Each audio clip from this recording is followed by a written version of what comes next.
कर्मण्येवाधिकारास्ते मां फलेषु कदाचन। नमस्कार दोस्तों, मैं हूं आपका अपना शिवम कृष्ण और आज मैं यूथ एक्सप्रेस के अंतर्गत एक ऐसे यूथ की कहानी लेके आया हूं जो एक समय ऐसा था कि फेलियर पे फेलियर का सामना करते हुए अपने जीवन को आगे बढ़ाया। जी हाँ दोस्तों, मैं आज बात करूंगा संदीप माहेश्वरी जी का। संदीप माहेश्वरी जी 28 सितंबर 1980 को दिल्ली के एक मध्यवर्गीय परिवार में जन्म लिए, जिनका पारिवारिक व्यवसाय एल्युमिनियम का बहुत छोटा सा था। 15 साल की उम्र में ही उनके पिताजी का जो व्यवसाय था वो बंद हो गया और पारिवारिक जो भी बोझ था इनके ऊपर पड़ गया, जिसके वजह से अब ये काफ़ी एक तरह से भागम भाग के जीवन व्यतीत करने लगे। परिवार का जो खर्चा था, लालन पालन था, अब इनके कंधे पे आने की वजह से ये अलग अलग क्षेत्र में अपने हाथ पांव चलाने लगे, रोजगार के लिए, व्यवसाय के लिए, 2 वक्त की रोटी के लिए। बहुत कम उम्र में ये अपने आप को ऐसे स्टेज पे देखने का प्रयास कर रहे थे, ऐसे जगह पे ले जाने का प्रयास कर रहे थे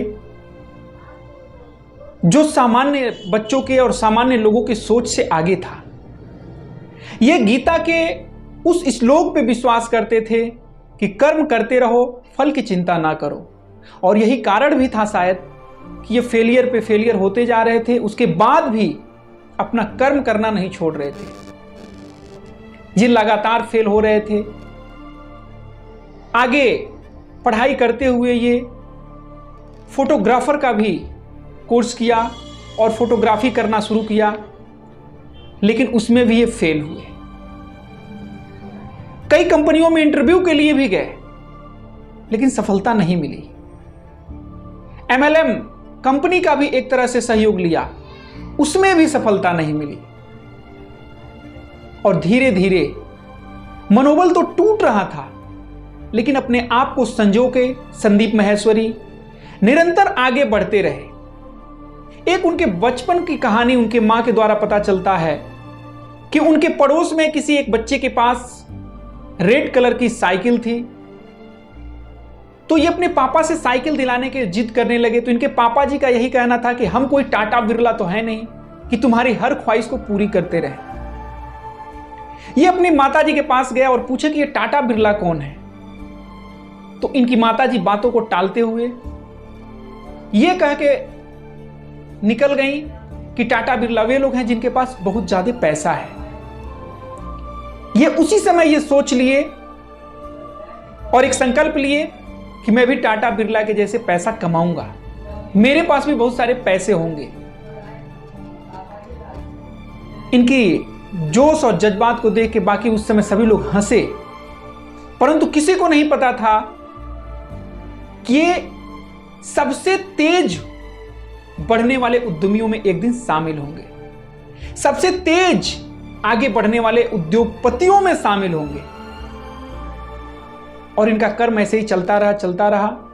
2003 में 3 लोगों के साथ मिलके एक imagebazaar.com का वेबसाइट बनाया और उसके फाउंडर CEO ये खुद हुए। स्टार्टिंग में इस पे भी बहुत इनको सफलता नहीं मिली, लेकिन ये जो आगे बढ़ते रहे, अपना कर्म करते रहे।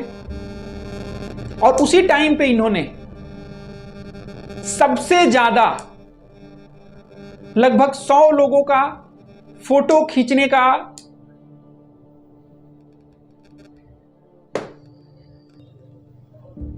फोटोग्राफी के क्षेत्र में महज 11 घंटा के अंदर 100 लोगों का 10,000 फोटो खींचे, जिसमें इन्होंने वर्ल्ड रिकॉर्ड बनाया और लिम्का की तरफ से इनको वर्ल्ड पुरस्कार भी मिला। उस समय से इनका अब एक चेहरा, एक फेम अलग हुआ और एक अलग पहचान बनने लगी। वहां से इनकी किस्मत बदली और धीरे धीरे ये अपने आप को इंटरप्रेन्योर के क्षेत्र में ऐसा डेवलप किया कि आज एक मोटिवेशनल, एक सफल वक्ता, एक सुप्रसिद्ध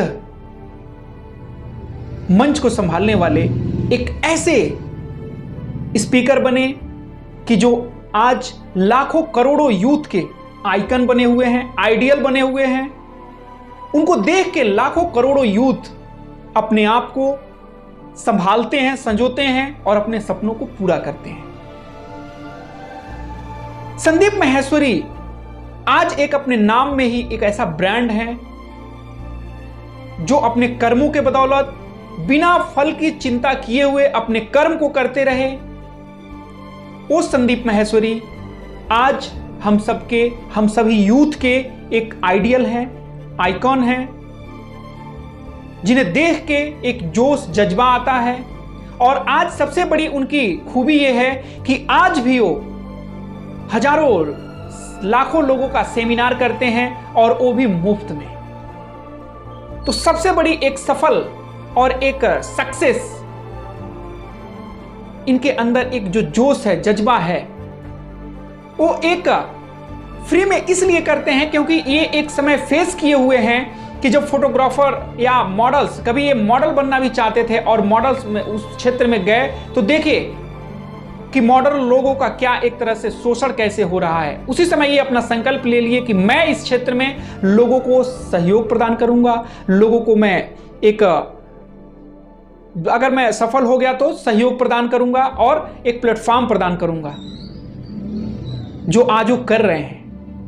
सैकड़ों, हजारों, लाखों लोगों का सेमिनार करते हैं, वो भी मुफ्त में। तो आज संदीप माहेश्वरी की कहानी, मेरी जुबानी, जो शॉर्ट्स कहानी आप लोग के मध्य में रखने का प्रयास किए, बहुत बहुत धन्यवाद जो आप लोगों ने मुझे सुना।